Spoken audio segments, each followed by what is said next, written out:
Welcome back to our channel. నేను మీ journalist Kavya. ఇక present నేను యాదగిరిరావు వాళ్ళ ఇంట్లో ఉన్నాను.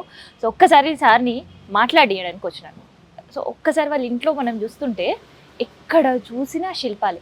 ఆ శిల్పాలకి జీవం ఉంటే ఎట్లుంటాయో అట్లే కనిపిస్తున్నాయి అనమాట. అందుకనే ఆ సందర్భంలో ఒక్కసారి వాటి గురించి కూడా తెలుసుకునే ప్రయత్నం చేద్దాము, సార్తో కూడా ఒకసారి మాట్లాడే ప్రయత్నం చేద్దామని. సో మీ అందరూ కూడా తెలిసిందే, ఈ మధ్యకాలంలో కాంగ్రెస్ గవర్నమెంట్ వచ్చిన తర్వాత ఉద్యమకారులుగా గుర్తింపు ఇవ్వడం అండ్ దాంతోపాటు అంతకుముందే ఎన్నో అవార్డులు రివార్డులు కూడా అందుకున్నారు సార్. సో ఒక్కసారి మనం మాట్లాడదాం. ఇక వస్తేనే నాకైతే ఇక్కడ ఒక దేవతా మూర్తి కనిపిస్తుంది అనమాట. ఎంత అందంగా ఉందో అమ్మవారి విగ్రహం.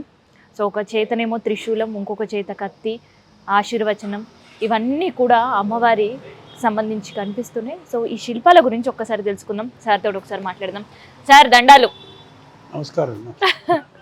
సో మీ ఇంటిలో ఫస్ట్ ఎక్కడైనా ఇంట్లో అడుగు పెట్టంగానే కొంత సెంటిమెంట్ ఉన్నప్పుడు గణపతి విగ్రహాలు కనిపిస్తాయి, కానీ వస్తూనే ఆదిశక్తి అమ్మవారు. ఏంటి సార్, ఎక్కడి నుంచి ఇది అమ్మవారి విగ్రహం? ఆ రోజులలో చేసిన విషయాలు ఇవన్నీ. అదేమో అక్కడ ఆ రోజుల పాత హిస్టారికల్ సిచ్యువేషన్లో ఉన్నది. పడి ఉంటే ఎక్కడనో పడి ఉంటే తీసుకొచ్చుకున్నాం. అట్లాగే అవన్నీ పాత విగ్రహాలు. ఇదేమన్నా కాస్త కోస్త చెక్కడం జరిగింది. అది కొద్దిగా ఇదో రకం. దీని తర్వాత మోడర్న్ ఆర్ట్లో పోవడం జరిగింది. ఇది మీరు చెక్కింది? కొంతవరకు మీరు చెక్కింది. అండ్ అక్కడ ఒక విగ్రహం కనిపిస్తుంది, ఏంటి సార్ అది? అది కూడా ఒక విగ్రహం అండి. అది దేవతా విగ్రహం, గ్రామదేవత విగ్రహం. సో అట్లా అమ్మవారి విగ్రహాలు, గ్రామదేవత విగ్రహాలు కనిపిస్తున్నాయి. సో ఆ చెక్కడం అనేది ప్రారంభించి ఎన్ని సంవత్సరాలు అయింది? రాయి పైన చెక్కడం నీకు చిన్నగా 50 సంవత్సరాల పైన. ఏ ఏజ్లో స్టార్ట్ చేసారు సార్? 20 చెప్తున్నా కదా, 20, 22, 21. ఆ రోజుల్లో మన నారాయణగూడ దగ్గర ఒక పెద్ద మనిషి ఉండే. ఆయన హైకోర్టు కట్టేటప్పుడు చిన్న పిల్లగాని మాదిరిగా వచ్చిండు. నేను ఆయన ద్వారా నేర్చుకున్నా. అక్కడ కూడా ఏమైందంటే ఆయన మంచం మీద వండుకునిండే. నేను పోయి నాకు కొద్దిగా శిల్పాల మీద నేర్చుకోవాలని ఉన్నది అంటే సడన్గా లేచి ఇగో ఆడ సుత్తే ఉన్నది, ఉలి ఉన్నది, ఈడ రాయి ఉన్నది, కొట్టన్నాడు. ఇంకా వేరే మాట ఏం లేదు. కొట్టిన ఆయన కూడా కొట్టిండు, అయిపోయింది.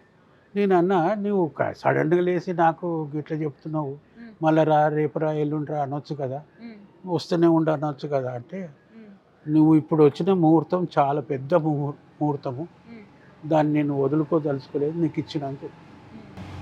అది గురువు గారి ఆశీర్వాదం. ఇక రేపు మా పని ముచ్చటనే లేదు. అప్పుడే అదే క్షణం ముల్లి బట్టి చెక్కిపిచ్చిండు. ఆయన ఆశీర్వాదం.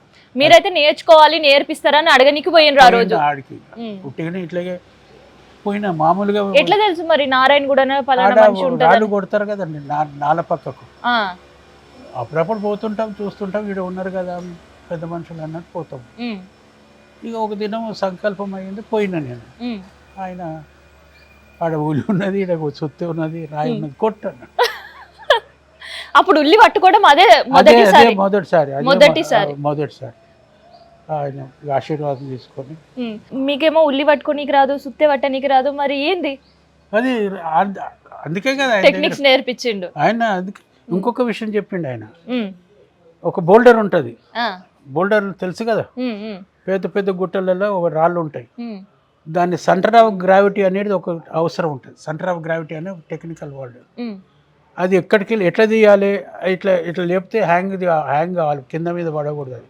అది ఆ నాలెడ్జ్ నాకు నేర్పించిండు ఆయన. సెంటర్ ఆఫ్ గ్రావిటీ ఎట్లా పట్టాలన్న సంగతి చెప్పిండు. అందుకే కదా ఈ తెలంగాణ మెమోరియల్ తీర్చి. సో ఇక్కడ కూడా ఇప్పుడు మీ ఆవరణలో చూస్తుంటే ఎన్నో ఇవన్నీ కూడా మెటల్కి సంబంధించి కనిపిస్తున్నాయి. ఇక రాను ఏమైందండి, ఇంకొక విషయం నీకు చెప్పాల్సిన విషయం ఏంటంటే, ఇక ఆధునికత అనేది ప్రపంచంలో జరుగుతున్నది. అవును, ప్రతి రంగంలో కూడా ఆధునికత కనిపిస్తున్నది. పెయింటింగ్ లో ఉన్నది, నాట్యంలో ఉంది, సాహిత్యంలో ఉంది. అవును, ప్రతి ఒక్క కళలో కూడా ఆధునికత అనేది కనిపిస్తుంది. స్కల్ప్చర్లో ఎందుకు ఉండకూడదు? స్కల్ప్చర్లో ఉండాలి అనే తపన అప్పుడు 1957లో నాకు జరిగింది. అప్పట్లోనే 1957 ముచ్చట. 2024 ఇది. స్కల్ప్చర్లో కూడా ఎందుకు ఉండొద్దు అన్నట్టు సంకల్పము అది ఉండే. కానీ 60s 70s ఆ ప్రాంతం 69 ఆ ప్రాంతంలో మోడర్న్ ఆర్ట్లో ఫస్ట్ వర్క్ చేసిన నేను. ఒకటి నాకు ఈ గురువులు ఇద్దరు మోడర్న్ ఆర్ట్లో ఒకటేమో క్వీన్ ఎలిజబెత్ ప్యాటర్న్ చేసిన హెన్రీ మూర్ అనే లండన్, ఆయన లిటరేచర్ అంతా చదువుకుంటూ వచ్చిన. ఇంకొక ఆయన ఫ్రాన్స్ స్కల్ప్టర్ పికాసో పేరు విని ఉంటారు, పికాసో లిటరేచర్ అంతా చదువుకుంటూ వచ్చిన. అది ఈ ఇద్దరి మధ్యన నేను కొద్దిగా నా అంటే అందులో ఇన్వాల్వ్ అయినాను వీళ్ళిద్దరి స్కల్ప్చర్ లోపల. హెన్రీ మూర్ ఏమన్నాడంటే ఒక లవ్ అనే వర్క్ చేస్తాడు మోడర్న్ లోపల, అది చాలా డీప్గా థింక్ చేస్తాడు ఆయన. ప్రతి మెటీరియల్ అంటే వుడ్, స్టోను, మెటలు వాటిలన్నిటితో ఎక్స్పెరిమెంట్ చేస్తాడు.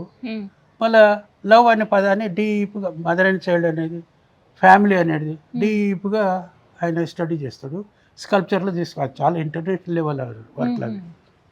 ఈయన పికాసో ఏం చేస్తాడు, there is an art in it, don't disturb it అంటాడు. అట్లా ఆర్ట్ ఉన్నది, నువ్వు ఎందుకు డిస్టర్బ్ చేస్తావు అని పికాసో అంటాడు. వీళ్ళిద్దరి మధ్య ఇక నేను కొద్దిగా రీసెర్చ్ చేసిన, ఇక పికాసో ఈజీగా ఉన్నాడు కదా, డోంట్ డిస్టర్బ్ అంటాడు. అట్లా సో ఈ మీ ఆవరణలో అయితే ఆ థాట్ తోటి నేను ఒక స్కల్ప్చర్ చేసిన. అవునా? స్క్రాప్లకి వెళ్ళి అక్కడ సికింద్రాబాద్ స్క్రాప్, ఇక్కడ జుమెరాత్ బజార్ స్క్రాప్ అనేది ఉంటుంది కదా, ఈ రెండు స్క్రాప్స్లు తిరిగినప్పుడు ఆ రోజుల్లో 60sలో 67 65 60sలో అట్లా రెండు స్క్రాప్ దొరికినాయి నాకు. ఒకటేమో జుమెరాత్ బజార్లో దొరికింది, ఒకటేమో సికింద్రాబాద్ స్క్రాప్లలో ఒకటి దొరికింది. ఈ రెండు జత కలిపిన మిథున అనే స్కల్ప్చర్ చేసిన, ఢిల్లీకి పంపిన, నేషనల్ లెవెల్లో ఎగ్జిబిట్ అయింది. ఫస్ట్ వర్క్ నేషనల్ లెవెల్ ఎగ్జిబిటే కాదు, గవర్నమెంట్ ఆఫ్ ఇండియా ఒక బుక్ రాసింది మోడర్న్ ఇండియన్ స్కల్ప్చర్స్ అని. దాంట్లో అప్కమింగ్ స్కల్ప్టర్ అని నన్ను పొగిడింది ఈ స్కల్ప్చర్ తోటి. ఇక నాకు తిరిగి లేదు కదా, first attempt national level, international comparison అయింది, బుక్లో ప్రింట్ అయింది.